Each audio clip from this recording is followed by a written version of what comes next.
Okay, we've been learning, yes, the original Bosi L'Gani, the one that the Frierdiker Rebbe put together and which the Rebbe took on.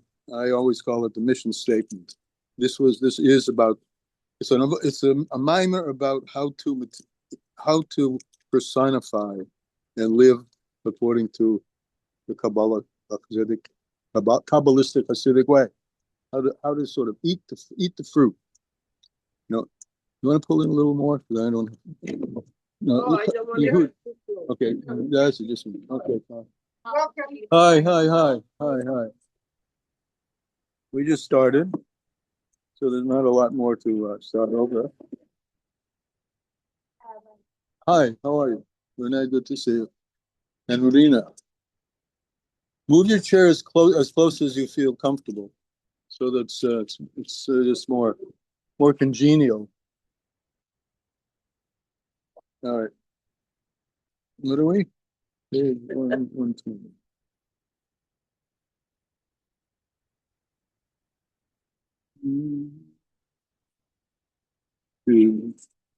Marina, you want to learn? Huh?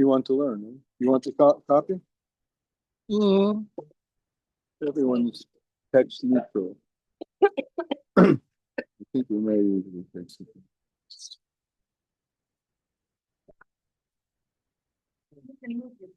We'll wait for Renee to come back.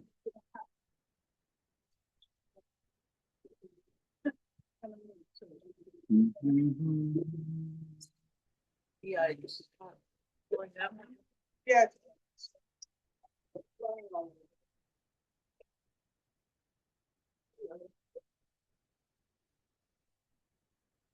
Renee, do you want a copy? No, I don't have my glasses. Okay. Okay, listen, guys, as usual, interrupt me. I don't want anybody, I don't want people sitting here and just, let's see. Okay, let's start very short. Bosi L'Gani. Who volunteers? What does it mean? Yes.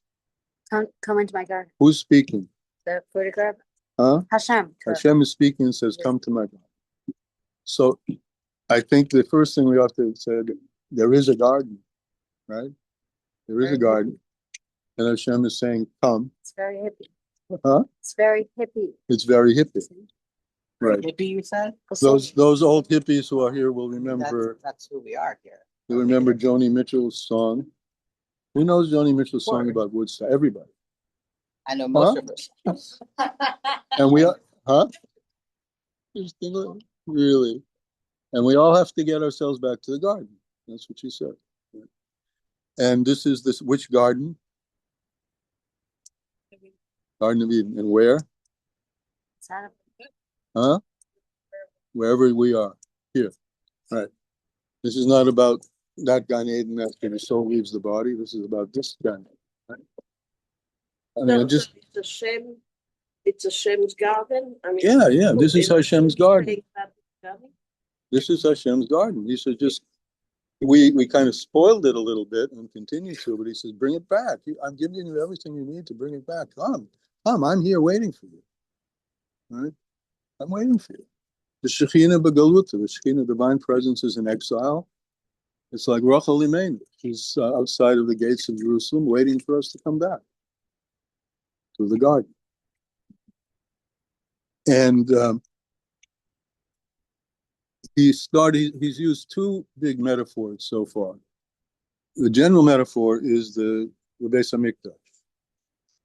Bosi L'Gani, come to my garden. Where will you find me? All right, you'll find me everywhere, but you'll find a particular expression of me in my home, which is the Holy Temple. Right? And then he tells us, the Frierdiker Rebbe tells us, and remember, you probably remember this because we've said it many times, it's from Shmos, but it says, Asu L'Mikdash, make for me a holy temple, and my Shekhinah will dwell within you, plural. Maybe it didn't matter. Can I speak louder? Okay. I'll try. Okay. Make for me a holy temple, and my Shekhinah will dwell amongst you, plural, which is the springboard for this whole moment, that we are capable. We are a temple. We can be a temple mechurev, God forbid, the churban of the Beis Hamikdash, God forbid, or we can be a temple that's alive with and serving. And so I just want to say an aside thing, but related. I saw a news clip go by where someone was sort of elucidating a new point in history. What that markets, social markets like oil markets or battery or certain minerals in the earth can be weaponized. 100 years ago, that the Iranians have weaponized oil. In other words, it became a part of a strategy to stave off being conquered, and more than that, to have leverage in terms of the world's needing it. Russia, China, for instance, has minerals which are critical to all the computer systems in the world.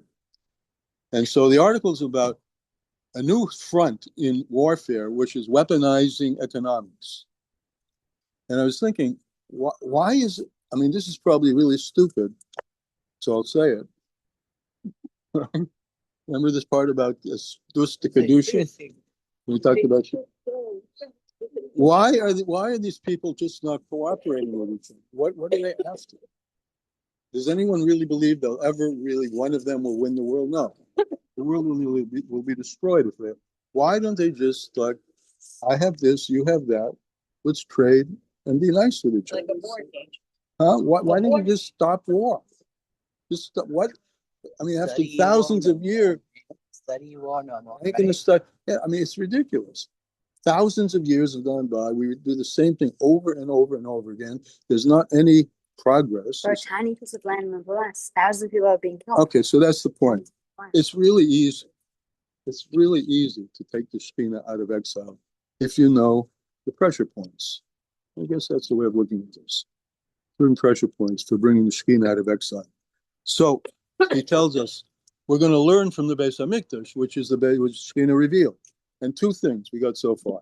One, the karoshim, the cedar, the atzei shitim, the tall cedars which bent either way, gave us a metaphor for understanding part of ourselves, which is that we can be pulled this way and we can be pulled this way, and it's up to us to make the choice. So why don't we make the choice this way? Why don't we? Why does the world not make the choice for Kedusha? Why do I get up in the morning and have a hard time thinking that I'd rather just stay in bed? Why? God is inviting me to come and serve him. What? The Nefesh Bahamas. Okay. All right. So the Nefesh Bahamas is a two-face. On the one, the Nefesh Bahamas has a lovely relationship with the Yetzer Hara, right? And that's very zesty, right? On the other hand, the Nefesh Bahamas has an influence, a superior influence, which is the Nefesh Elokis. So there's an amazing little thing in the middle, which is called Bechira. Hashem gives us a choice, and He wants us to exercise. It wouldn't be a choice if it weren't to pull in both directions. That's called avoida. Avoida is making the choice for kedusha. All right, and that's the notion of the cedar can swing this way, or the cedar can swing there. There's cedars in the holy temple. Question? Are you able to say in like a 2-sentence? The holy temple was held up by atzei shitim, wood of shitim, which is cedar, supple cedar, so that it could incline a bit this way to the right or to the left. We're made the same way. We have a support system, right?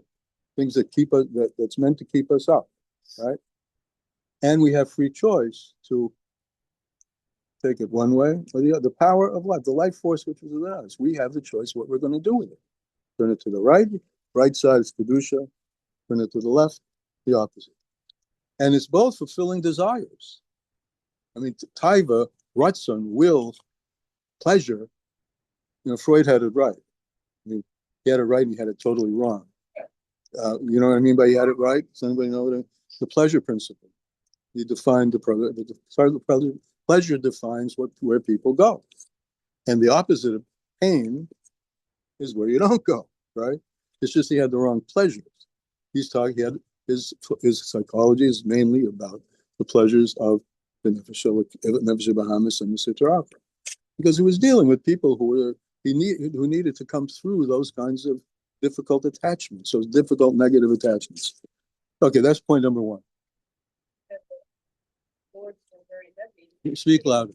I think that the boards were heavy and. They were heavy.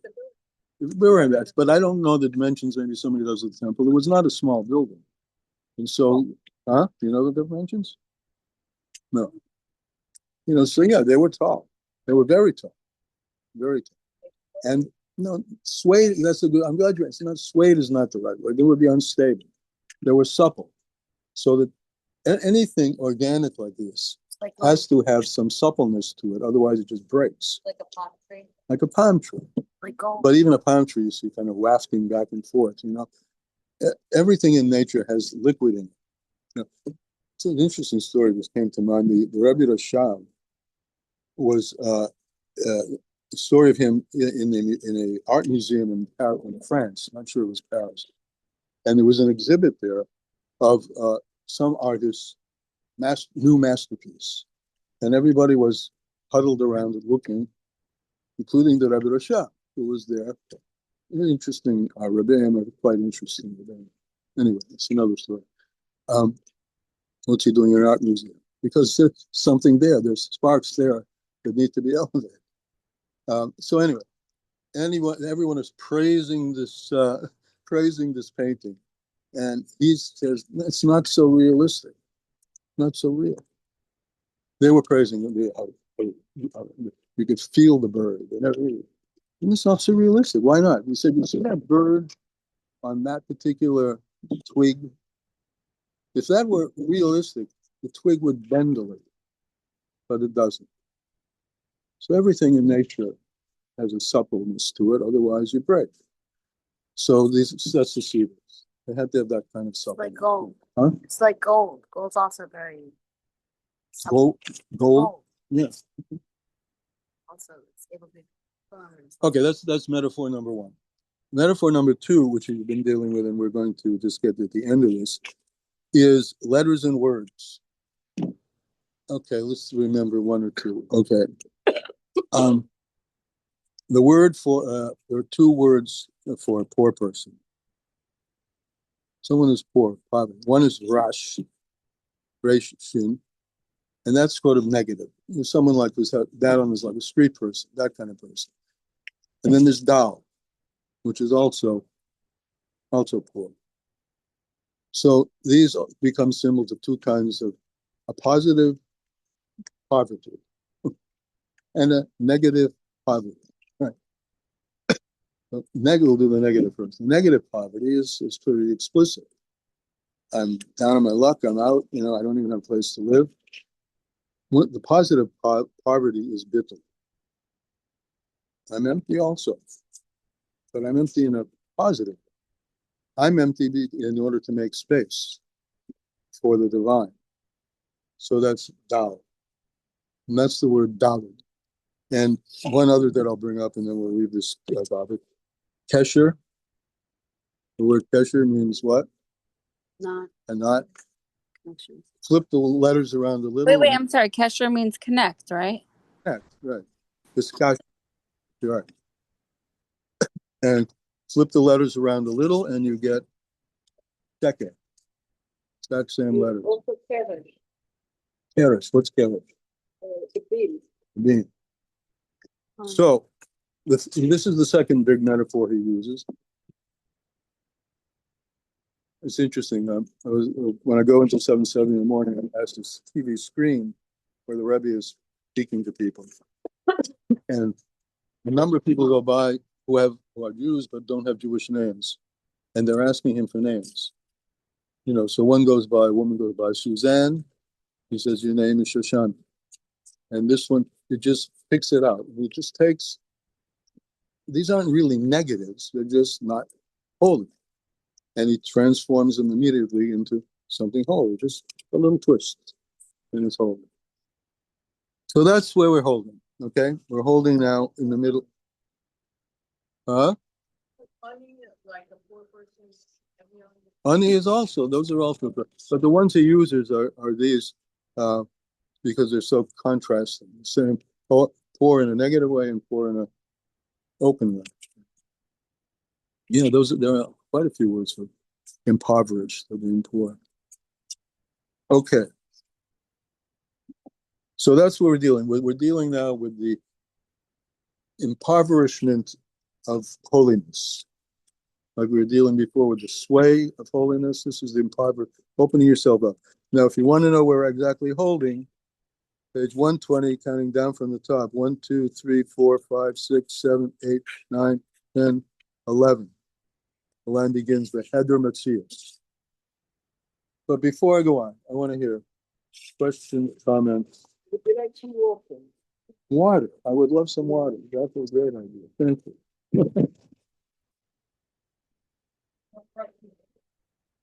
Yeah, I did forget to say thank you for reminding me. It's not about that. But there are certain art supplies back there. These are my personal supplies. If you want something, ask me. Yeah, and anyone is welcome to. So a number of people kind of miss the art part. People just like to come and doodle or whatever, using this as a background modality. Or repair their mother's art pieces. That's what I'm doing. You're repairing some. So is my mother's piece. It It had a lot of things on it and they've come off over the years. So this owl wasn't hard for there. So didn't have it either. It didn't have it. Okay. It was just metal and all the things on top of it. All right, any questions, any comments, any issues? Yeah, so Bosi L'Gani, Hashem is telling to us He's telling that you, he came to Darwin. right. And he's told us two things. You need to know that you have an ability to go to the side of holiness or the opposite. Right? Kevin told us, we haven't really talked about how to put that into, practice. And he's also told us that be careful. And now this one, for instance, this one about poverty, we could talk about the whole notion of that existed in terms of the avoda of beating oneself down, which was an avoda that was actually practiced amongst Jews, to strip yourselves of any kind of luxury, deprive yourself of any.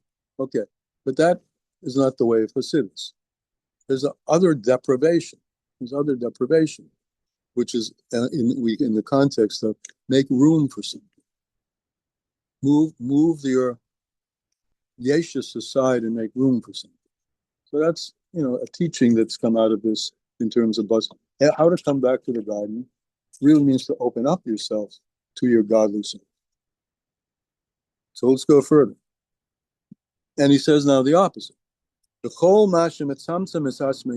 more that you contract your ego, that's the nice notion of self that's the negative, which also gets confusing because ego strength is important, assertiveness. But assertiveness is very different from being full of yourself. Right? So that which you contract yourself, the more you contract yourself, the bittul shalei in being nullified, meaning open.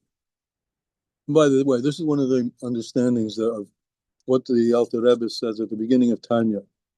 He says this is a book. The book of Tanya is written to show you the long way which is short. The long way which is short. Huh? Derech Arucha v'derech Hatzora, on the frontispiece of the Tanya. I couldn't hear you. It's the long, short way. To hold to Kedusha, to God. It's a long way which is short. Meaning any other way may look very attractive. And we have people going down those routes, right?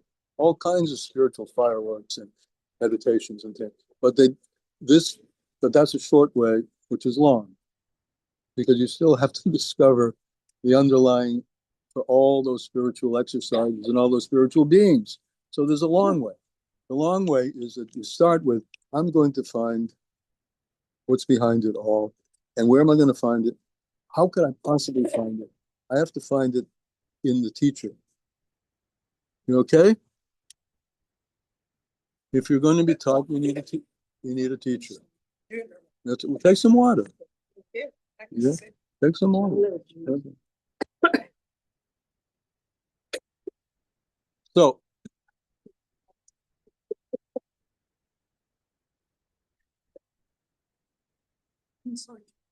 what? You don't have to talk. Want me to talk your head?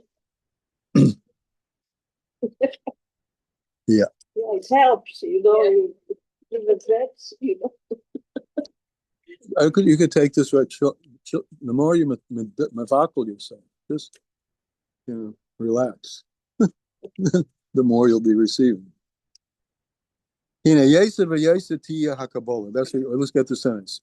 The more that one just opens oneself out, relaxes oneself, doesn't have any presuppositions, this becomes an empty vessel to the teaching that comes from God's mouth. We'll leave aside, well, how do you know which teaching is coming from God's mouth? There's always teachers in the world, right? Okay. But we can deal with that, but we don't have to deal with it now. The more you open yourself up, the more you'll receive. Make sense? Open yourself up more, you get more. And a metaphor for this is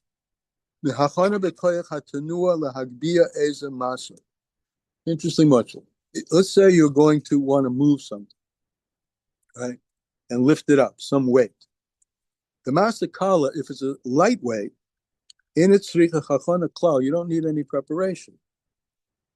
I can just grab this, Okay. But if it's a heavyweight, the more you contract yourself, right? And look at my fist, right? Or my arm, the more that I tighten up or if it's something have you ever seen somebody lift something with their back, like push up a car from underneath, get into a crouch. Okay. So the more you contract yourself, the more power you're going to have. This is total opposite of what do we mean power here? We mean the more you empty yourself, the more you mevatel yourself, right? The more you contract yourself. And he's using a muscle of you'll get more muscle from giving yourself away than you will by trying to keep on doing and keep on doing. And the muscle is this guy bending over. And with this preparation, the more that you contract yourself and put your muscle into it, the heavier the weight you're going to be able to take. And this is what it means. The sages have said, don't find yourself in a state of gasis haruach. Who knows what gasis haruach? What is gasis haruach? Close the spirit, like being Gaivate, full of yourself. That's what I mean. Gasis haruach. Full of yourself. The more you're full of yourself, the less room you have for others. And this is a very profound thing. The more you give the more of yourself you give away, the more you get. But you have to be careful with this. This doesn't mean subjugate the parts of you that are in need. It means that the way you're going to find the pathway to satisfy the needs that you really need, ultimately the holy needs, the godly needs, will be to focus on what you can do for others more than do what you can do for you, what you want for yourself. Okay. What it says here, I lost the plate. Don't find yourself in a state of haughtiness of spirit. And don't be someone who expands your heart and the wishes of your heart and the desires of your heart like a sea. Now, you have to be careful with this, because if this is about holiness, that's exactly what you want to do, right? If you want to become, you have to give more of yourself away. So there's a certain amount of moreness and largesse that comes from giving yourself away. You can give yourself away a little, or you give yourself away a lot. The more that you make yourself empty, the more confined you are, meaning you're not involved in negative things, the more you will find the godliness will enter you. The gase haruach, which ein le bittul, one who is haughty of spirit, that's the opposite of what we're talking about, bittul. Who moving is understood, asher ein limude, it's understood, asher ein limude ein batal betachlis. The less that you can nullify yourself, the less you're ever going to learn. That makes sense? Yeah. The less you can nullify yourself, the less you're ever going to learn. Right? Ella, however, Shahubi Messias, a person holds himself as a something in his own eyes. And he has a little parenthesis here. Kol ha-talmud, every student. That's us, right? Every student. Masirak l'kabel divrei harav. It's if he has to do a lot of work to receive the teachings of the Rav, and then afterwards, if he doesn't spend time just receiving the words, but always jumps to my interpretation, then and he doesn't misboinim b'davar hasog, and he doesn't, he's going to find out that his learning has not been really learned.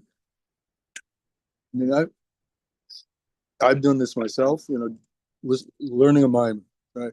Oh, I know what that's about because I've seen it in another place. No, but this Rebbe is making another point about that, and I've closed my mind to it because I think I have the answer. And I'm sure people, you can relate to this in any kind of learning. You have to be open. You want to learn. If you're not, then you're not going to learn. The hamakabel b'tachlis, and one who is really going to receive has to be someone who is opening him or herself up, and this is a inyan of avoda. So we said, come into the garden. Think of that. You know that you can go either way, right? Put yourself in that way. You know that the same thing can be experienced. Humility, poverty, can be really poor of soul, poor of goodness, poor of money.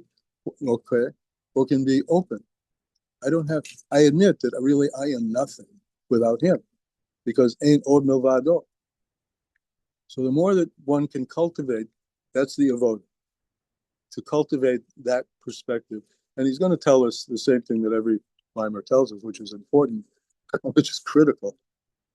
The connector. We talked about this on Shabbos, if you were there, about the candelabra, right? There's the keli, the receptacle. That's who we are in our physical body, right? And then there is the fuel, which is the Torah. Torah is light. Torah is compared to olive, to oil. And the wick has to make the connection. And what is the wick? The wick is the mitzvahs. That's the mitzvahs. The Torah is there. The godly soul is there. The body is here, willing and able to receive, but it doesn't know about it until you connect the body with the Torah through mitzvahs. That's called avoid. And particularly in many places, the avoid of tefillah. Tefillah, to take your heart, your human heart, and connect it with the divine heart. It's a work. I have a good friend, one of my best friends, constantly complains to me after how many years of davening, doesn't feel it. Well, I know why he doesn't feel it. It's the same reason that I have moments when I don't feel it. I'm in a rush. I'm not savoring for the godly poetry of the Tillim that we say from Baruch She'omar up to Shema Yisrael. David HaMelech, right? If you want to talk about poets and musicians, here's a guy who is a poet, musician, and a king. Not to mention the relationships he has.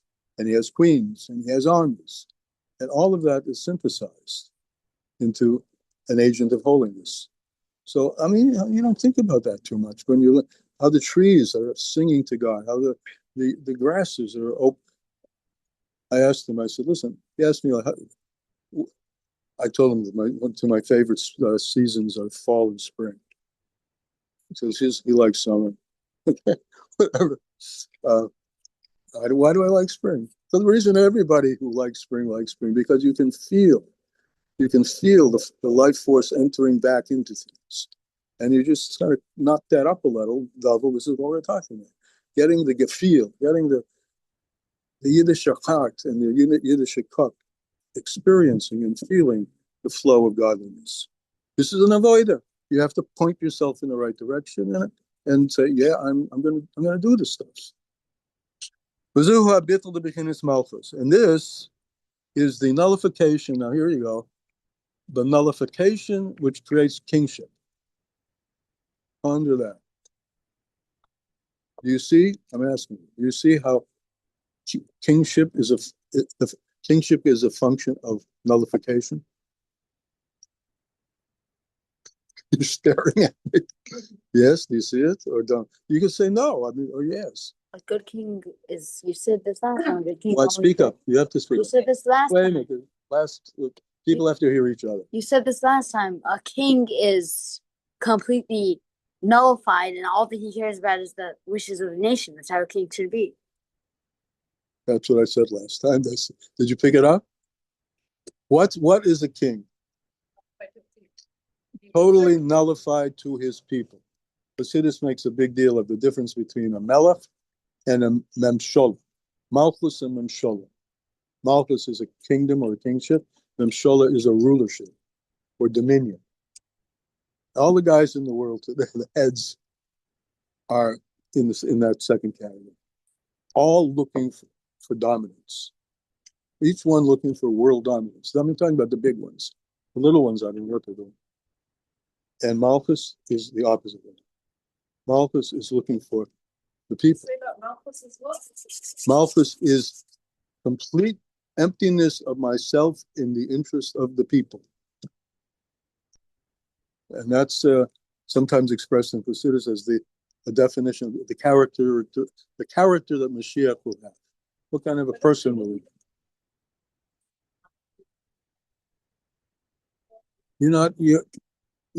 To Hashem, not to you, but to Hashem, yes. Because that is the greatest benefit you can somehow teach them or guide them with. So you want that. Yes. It's like the malchus and godliness as well. What? It's like the malchus and godliness as well. Simpson.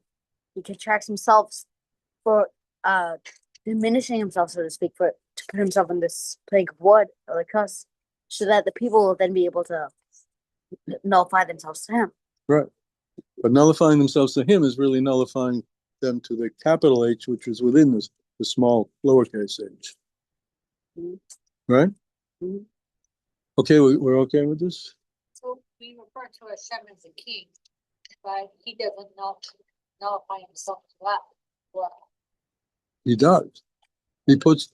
All right, this is a very fundamental point. That seems to is the way he shows us that he nullifies himself. That he contracts himself to allow us to exist. Stay with that track. You've heard. Yeah, you will. Maybe you'll have about I'll tell you. 15 minutes. 15 maybe. I'll get home by 9:30. You have 15 minutes. I'll tell you when we stop. Talking about. I mean, I'm not. Stop. It's a very good question. You say he doesn't nullify himself.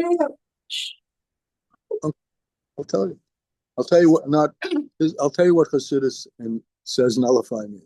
First of all, that's where we started. Seema, I think you need to, or somebody out there needs to mute himself. The whole topic has been nullification, bittul.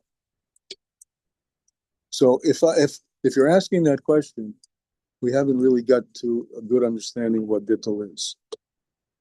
So I'd like someone to. I'm missing it. Bittul, nullification, bad word. Bad word. It means everything I want. No, don't have any of those desires. That's not what it means. So it doesn't make sense to have God doing that for us. If anything, it would be us. God is doing that for us. But I have to tell the story. All right? Just try to relax. I mean, it's an on the milvado. So for All right, let's us to be existed, he had to pull himself away a little bit to Bittul. allow us space. Okay, you're very good, and we'll use your term. Bittul here, we're talking about shrinking your self, Tzimtzum. which is the selfish self.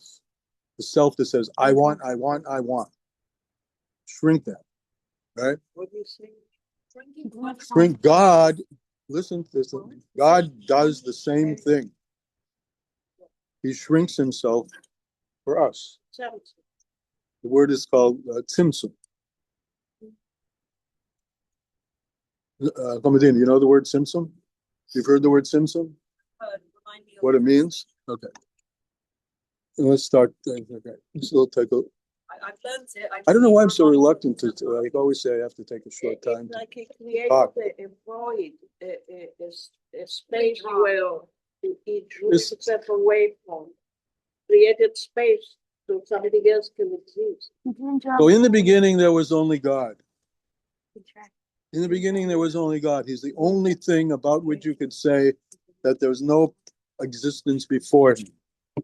He's called by the Rambam the Kadmon HaKadmonim, the primordial of all primordials, meaning he is not the result of anything. To allow He somebody is the else- everything. He's the everything. And in this everything, the words, the languages, all of it rises up inside this everything. Now, as soon as something's rising up, we have the beginning of something else. This is important. That in order for there, you said this, I'm just putting in other words. In order for there to be a creation, God has to bring forth the actuality of something else. Otherwise, there is only him. Now, keep that in mind. All the time, there is only him. Ain't od novada. But his craving, and this Chassidus says, don't ask questions on cravings. You know, why do you like whatever you could say, I love this. Don't ask too many questions. He has a taiva. He has a craving, a desire, a lust to have a creation. Lonely. Why he has a lust we can talk about. But I'm going step by step. And the Chamadin, I particularly want you to tell me if you're not following or anybody's not following. All right. So all of a sudden, not all of a sudden, sudden doesn't exist. There's no time. He creates, he brings forth time, he brings forth place, he brings forth everything from an all-encompassing, indivisible allness called Hashem. Really called Etzem, Atzmus, essence of Hashem. In this answer, I think it was Renee, he said, what does he put himself aside for us? Yes. He said the only way that we can exist is for all of this allness to put aside that sense of allness so that there's a sense of something other. So far, so good? But he doesn't really do it for us, he does it for himself. He does it for himself, but he does it because he's invented the notion that he will get pleasure from us doing something that will be much, much better in his mind than the state existed primordially. Yeah. Right? It's a very interesting will. It's a very interesting thing. For thinking we would choose him. He gets pleasure from our choosing him. Yes. Yes. Right. Because we don't necessarily make the place just because we're here better. We choose. Well, we see we don't necessarily make it better. You know, that's the whole of our history, mostly making it worse. You know, it's crazy. Yeah. And what else can we say? What else do we need to say? Somebody, I think it was you, I'm not sure when they were you, said that we're talking about Malchus. Malchus is putting yourself aside. Now, this is a very big paradox. He's totally putting himself aside for himself. He's totally putting himself aside. He's all there is. And now he's creating things which, in order for them to exist, requires him to contract himself and put himself aside. He created the Am. En Melech V'lo Am. And he created the people. Right. And him, bro. Can you hear me? Yeah, sure. Okay, so I'm fascinated that you said he's putting himself aside for himself. Yeah, well, It's also for. it's also for our sake as well. But there's no why do we that there is an our, that there's a we, that there's a multiplicity that came out of this total singularity is something that he had a taiva to do. That's what the Kabbalah tells us. He has a taiva. That's pretty selfish. You get what? Because there really is nothing else, huh? It was from Chesed. He made it. Chesed. Well, Chesed is a long way down the line. First of all, he has a desire to create, and then he creates a mechanism for creating, which is called the tzimtzum, the contraction. In order for there to be a sense of something else, there has to be a separation from. Okay, we didn't even get to at the level you're talking. We get down to a point where he condenses himself into a laser beam. That's called the original beam. The original beam, and it reaches a point where it starts to be able to beam out.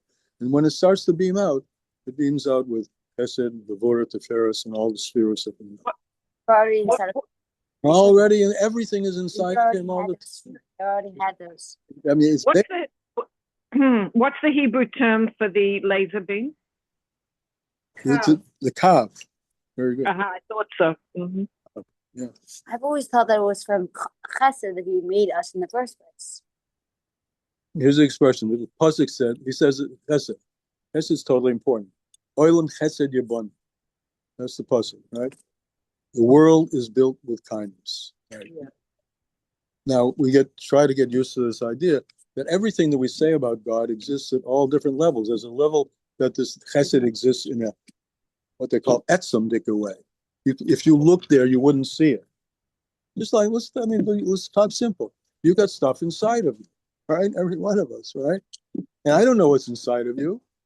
I'm looking at your face and I can see something, I get an expression, right? I'll know more about you if you open your mouth and say something about yourself, right?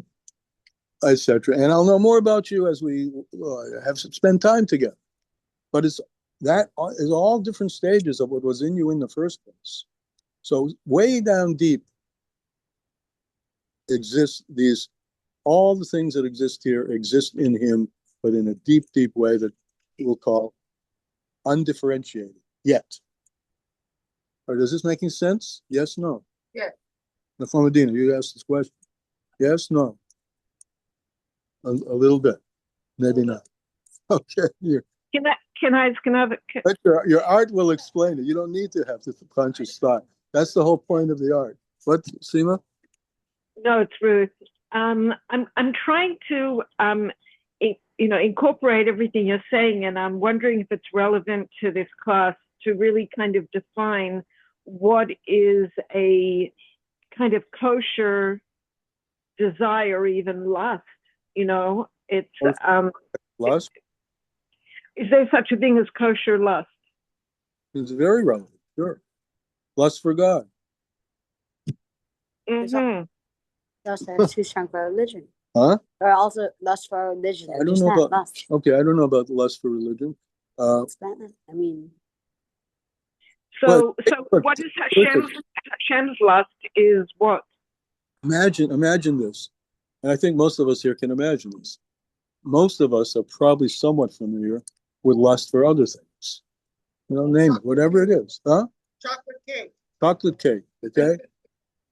Imagine for a second, we'll do a little exercise. Really, close your eyes and imagine yourself experiencing in your brain a connection with it, whatever it is that you would say, I lust for that. And just feel it. Yeah. Take that same feeling and imagine, that's the feeling you want to have for God. That's the feeling that's accessible to God, that's accessible to you. Sometimes we have high vice. less for light, less for holiness, less for life, less for the true life. Lust and greed. What do you You know what came up for me? We're talking about lust. particularly, so not wants or needs. I'm just talking about lust. You could call it wants, desires. I'm using lust Why that word? because it's grub, it's powerful. Exactly. But sometimes That's- there's lust for Isser. Huh? Sometimes there are obviously lusts for serum. For what? And Isurim. Isser, yeah. Of course. That's why I use it. Cool. Zela uma ze oselakim. This opposite this God makes. You're telling me that you're supposed to use that. I'm sorry. The whole mimer is I'm glad you're talking about this. This is the whole mimer. How to take the inclination to the left of the cedar, right? This is where the people who are here don't know what we're talking about. How to take the most powerful parts of your animal soul and use them and bring those same powers into Kedusha, into holiness. A holy animal. That's what we are. You're telling me that if someone likes cheeseburger, for example, is he supposed to use that want for cheeseburgers or Hashem? Yeah. Shouldn't he distance himself from the Stormy Oh, Abbas? you don't use the want for cheeseburgers for Hashem. That'll never work. The want itself. This is the want. Take the power of want. And how do you do that? How do you do that? Take what's so, like, let's move away from the word lust. The things that are deeply important to you, right? How to make those deeply important things, that sense of this is deeply important to me, to have that feeling about Hashem. Because Hashem is your life, right? If you on a deeply subconscious level, we all have, you don't like the word lust, we have a love of life. That's why we stay alive. Because we're into it. We feed ourselves. We hope that we get up in the morning, right? We have a love of life. So how about having a love for the life of lives? The life who's the true life, which is Hashem himself. So that's the process of that's called avoiding, working on it. So they're supposed to use I'm the talking too much. desires. Are you getting this? I mean, is this making any sense? Is this meaningful? Yes, no? I think if you have a God-centered life, Yeah. so then it's like you're looking at life through that filter, Right.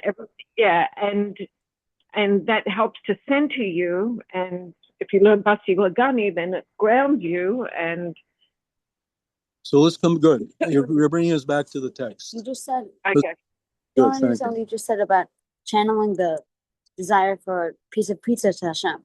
Right. I don't understand that at all.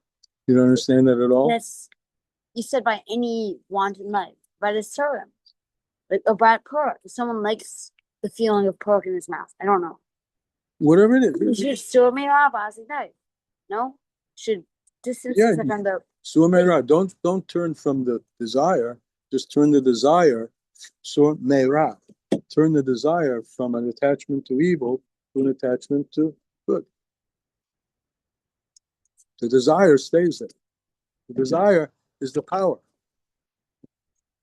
the desire is the power, right? Right. You just have to direct it. Exactly. how. Huh? Uh-huh. And this is what we were saying before, that if the desire is the power, then you just have to be willing to do the long, short road rather than the dark side, which is the short road. Right. Believe that. You're right about that. Mm-hmm. I'm going to, the line now I'm on, if you're following, I don't know who's following, begins with the word amiti. It's about I'll start from the bottom.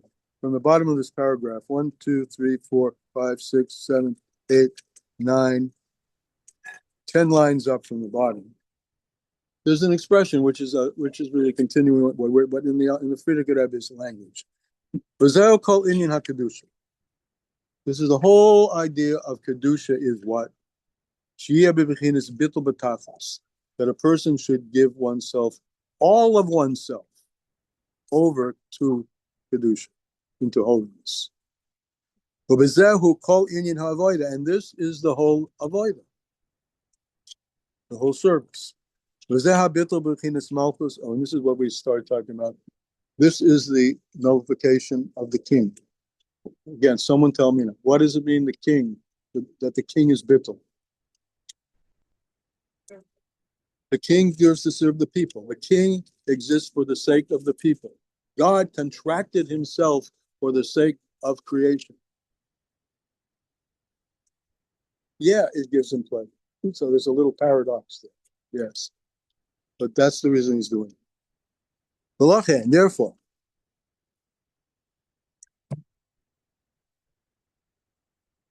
where are we?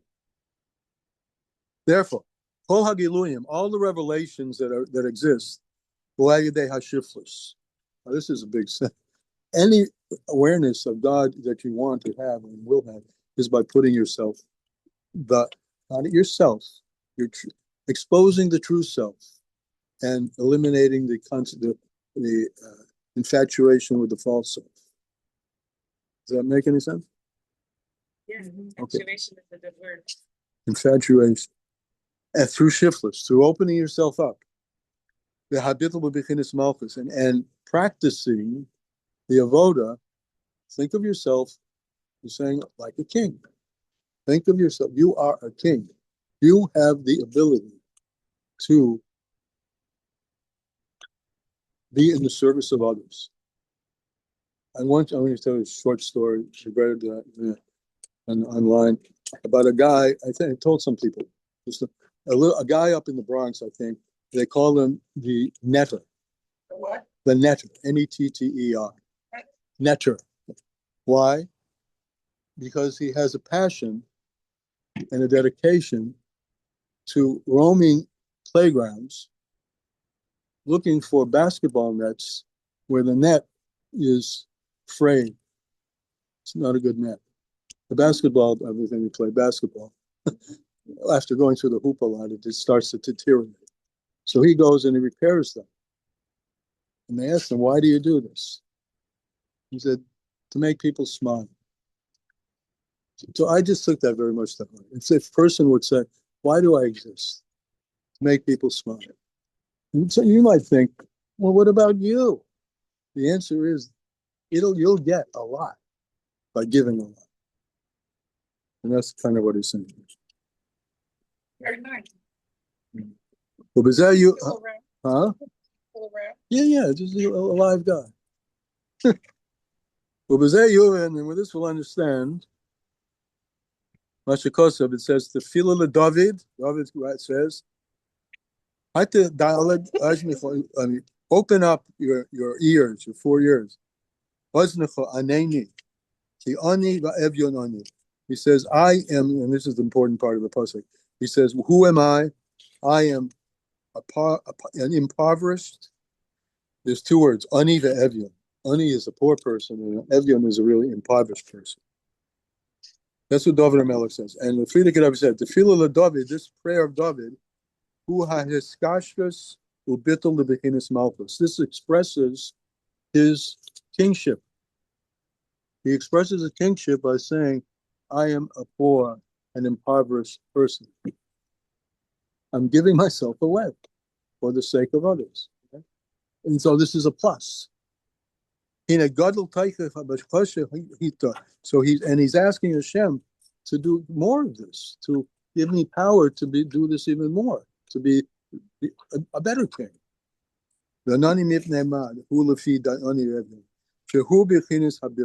Which is the idea of nullification, the bechinas malchus of kingship. And this is, I think, that most of our lesson tonight from the Frierdiker Rebbe was how being a king, really being a king, is the opposite of being what was the word I used before? Inshallah. Mamshala. Is the opposite of dominating. Kingship is the opposite of dominating. Kingship is having the other person's best interest at heart. And that's the true king. That's why Malchus is feminine. Malchus, the sphere of Malchus is feminine. It's a receiver. It receives why? What's the point? to give birth. To give. The receiving is only for the sake of the birthing. That's Malchus. That's kingship. V'zehu ha'ois dalid. And he takes us back to the metaphor, the difference between the letter dalid and the letter resh. Maybe you could close your eyes and look at, or look at the piece of paper. Look at a dalid versus a resh. He made a big thing about this. We didn't talk about this tonight. That was last week's class. What's the difference between a dalid and a resh? There's a yid behind. The little corner that sticks out. What letters does that suggest to you? Yud. We didn't rehearse this. No. Didn't rehearse it. But that's the right answer. The Yud. The Yud comes before anything, right? The Yud, the smallness pushes everything. Machenke and Reish is also Rash. And we said poor, right? It doesn't have a Yud. This very same letter, minus the Yud, total opposite. The very same person, full of good stuff, but minus the Yud, a person, you, me, everybody, without the Yud, saying, what in the heck have I been created for? What is all this goodness for? What are all my talents for? What are all my experiences for? For the Yud. Yeah, well, it depends how you look. Yeah, it's if you look at it as we look left to right, it's the motivator, the Yud. I mean, he doesn't say it. I'm making that up. I'm making that up. Huh? Usually the No, not at the top. It's completely round. Completely round.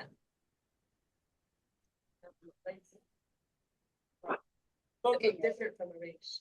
Right, the top of the resh is curved. Okay. She'ein be'bechinas habittul. The resh, having no yud. I mean, see what you're saying. There's something sticking out. That's not what he's looking at it. He's looking at it as a letter yud, which is yud is the essential point of godliness, where God is contracted into something of no dimension, a point. Rash. Rash also means poor, really having, really impoverished. Rash. Yeah. Okay, we're going to finish this particular piece. So the Reish doesn't have that advantage of the Yud, the nothingness driving. On the contrary, it's completely something, showing no bittul whatsoever. Therefore, the Kabbalah tells us, this is just quoting Kabbalah, that the Reish shows us the side of evil. Rash, there's another one. Russia, right, Russia. The side of, the Reish shows us the side, the Sitra de Bisha, the side of evil. Bisha is Aramaic for bad. Busha, we have a Hebrew. Huh? He's right, he's saying it in Aramaic. Yeah, that's what I'm saying. What's the word name? Bisha? Bisha is Evion, like someone who is really down and out poor. Yeah. But it means, I mean, in the context here, it's the Acher, the Sitra Acher. Bisha here would mean Sitra Acher. The side of blech, right? Make me think of, it's like something like being happy with your lot. Like there's always something more, you'll always feel poor. You'll always feel like wicked, like what I took wickedness, like that there's always something better. I'm not blessed enough. I don't like. Yeah, well, that's not how we're taking it here, right? Oh, you don't, because that can lead you to, I'm not blessed enough. I don't have enough. Yeah. No, we want you to take it a totally. I know you came in late. Totally different way. Having nothing meaning open. Total openness. It's also a Sitra Acher of the poverty. The Sitra Acher is the other one. So I'm saying the other kind of poverty is. The other kind of poverty is being preoccupied with. Not enough, like. I'll never get enough. Is that what you mean? Yeah. Yes, absolutely. V'haniyas v'chadalit, and the poverty of the Sitaracha, I was going into it a little, which ain't lehem shaychus lelakus. What's the poverty of the other side? What makes you feel like you never have enough? And a person can have a lot and never have enough. Right? It's not only people who have little. Is because you don't have any relationship to God, to godliness. More means give. To me, not more means give away. You get. We have an English. It's English. I think it's French. To get big, large, versus largesse. You know what largesse? What's the definition of largesse? A person who has largesse is very spread out, giving, open, invites you in. That's a largesse. Or you can be big to yourself, and you'll never get satisfied. So this is the avoider. This is the right, one way or the other. Same word, same concept. Poor. Let's take that one. Dal, right? Am I poor with the yud in front of it? Meaning that my poverty is my openness. Am I open to the force of godliness to enter me? And I'm going to live a life to foster that and make it bigger and bigger. Or is my poverty, I don't have enough money, I don't have enough love, I don't have enough shelter, my house isn't beautiful enough. I mean, these are stupid things, but whatever goes on in people's lives. This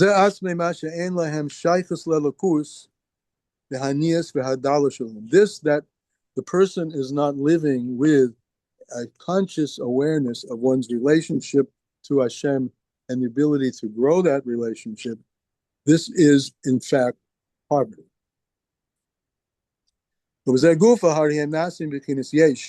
And what is it from? From holding yourself as a something who needs, give, versus holding yourself as a nothing, which is a channel and an openness for God and service of God. That's the end of this piece. We sums up as follows. Well, I don't know if maybe he talked about the difference between the Reish and the Dalet. How the Reish, how the Dalet shows holiness because of the Yud, and the Reish doesn't. And we've expressed that the whole Tachlis Habitul, the whole ultimate nullification